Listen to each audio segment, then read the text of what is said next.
2 Samuel അധ്യായം 9. യോനാഥാനെ പ്രതി ഞാൻ ദയ കാണിക്കേണ്ടതിന് സാവൂളിൻ്റെ കുടുംബത്തിൽ ആരെങ്കിലും ശേഷിച്ചിട്ടുണ്ടോ എന്ന് ദാവീദ് തിരക്കി. സാവൂളിൻ്റെ ഭവനത്തിൽ സീബ എന്നു പേരുള്ള ഒരു ഭൃത്യനുണ്ടായിരുന്നു. അവനെ ദാവീദിൻ്റെ അടുക്കൽ കൊണ്ടുവന്നു. നീയാണോ സീബ? ദാവീദ് ചോദിച്ചു. അതെ, അടിയൻ തന്നെ, അവൻ മറുപടി പറഞ്ഞു. രാജാവ് അവനോട് ചോദിച്ചു, ഞാൻ ദൈവത്തോട് വാഗ്ദാനം ചെയ്തതുപോലെ ദയ കാണിക്കേണ്ടതിന് സാവൂളിൻ്റെ കുടുംബത്തിൽ ഇനി ആരുമില്ലേ? യോനാഥാന് ഒരു മകനുണ്ട്, അവൻ മുടന്തനാണ്, സീബ പറഞ്ഞു. അവൻ എവിടെ? രാജാവ് ചോദിച്ചു. അവൻ ലോദേബാറിൽ അമ്മീയേലിൻ്റെ മകൻ മാഖീറിൻ്റെ വീട്ടിലുണ്ട്, സീബ പറഞ്ഞു. അപ്പോൾ ദാവീദ് ലോദേബാറിൽ അമ്മീയേലിൻ്റെ മകൻ മാഖീറിൻ്റെ വീട്ടിലേക്ക് ആളയച്ച് അവനെ വരുത്തി. സാവൂളിൻ്റെ മകനായ യോനാഥാന്റെ മകൻ മെഫിബോഷത്ത് ദാവീദിൻ്റെ അടുക്കൽ വന്ന് സാഷ്ടാംഗം നമസ്കരിച്ചു. മെഫിബോഷത്ത്, ദാവീദ് വിളിച്ചു. അടിയനിതാ, അവൻ വിളി കേട്ടു. ദാവീദ് അവനോട് പറഞ്ഞു, ഭയപ്പെടേണ്ട, നിന്റെ പിതാവായ യോനാഥാനെ പ്രതി ഞാൻ നിന്നോട് ദയ കാണിക്കും.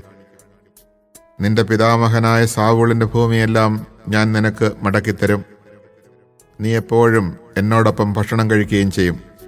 ചത്ത നായ്ക്ക് തുല്യനായ എന്നോട് കരുണ കാണിക്കാൻ അങ്ങേക്ക് തോന്നിയല്ലോ, മെഫിബോഷത്ത് നമിച്ചുകൊണ്ട് പറഞ്ഞു. രാജാവ് സാവൂളിൻ്റെ ഭൃത്യൻ സീബയെ വിളിച്ചു പറഞ്ഞു, സാവൂളിനും കുടുംബത്തിനും ഉണ്ടായിരുന്നതെല്ലാം ഞാൻ നിന്റെ യജമാനന്റെ മകന് നൽകിയിരിക്കുന്നു.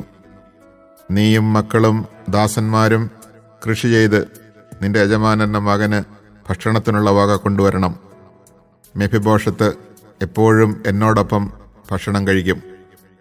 സീബയ്ക്ക് 15 പുത്രന്മാരും 20 ദാസന്മാരും ഉണ്ടായിരുന്നു.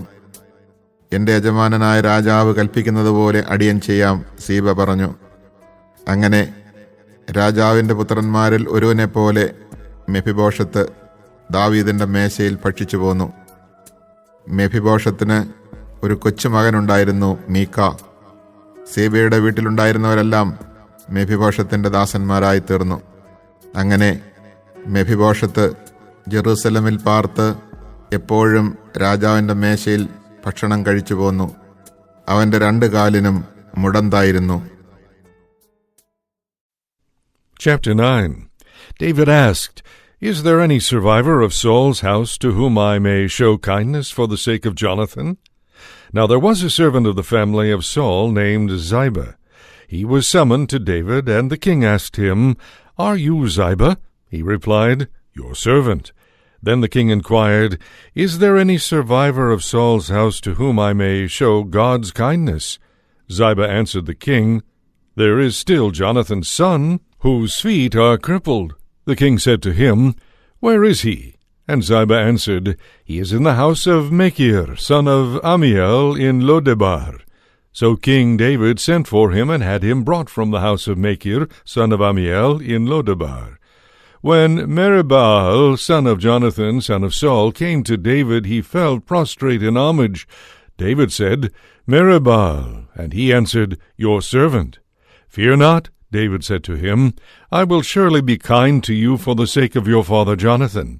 I will restore to you all the lands of your grandfather Saul, and you shall always eat at my table.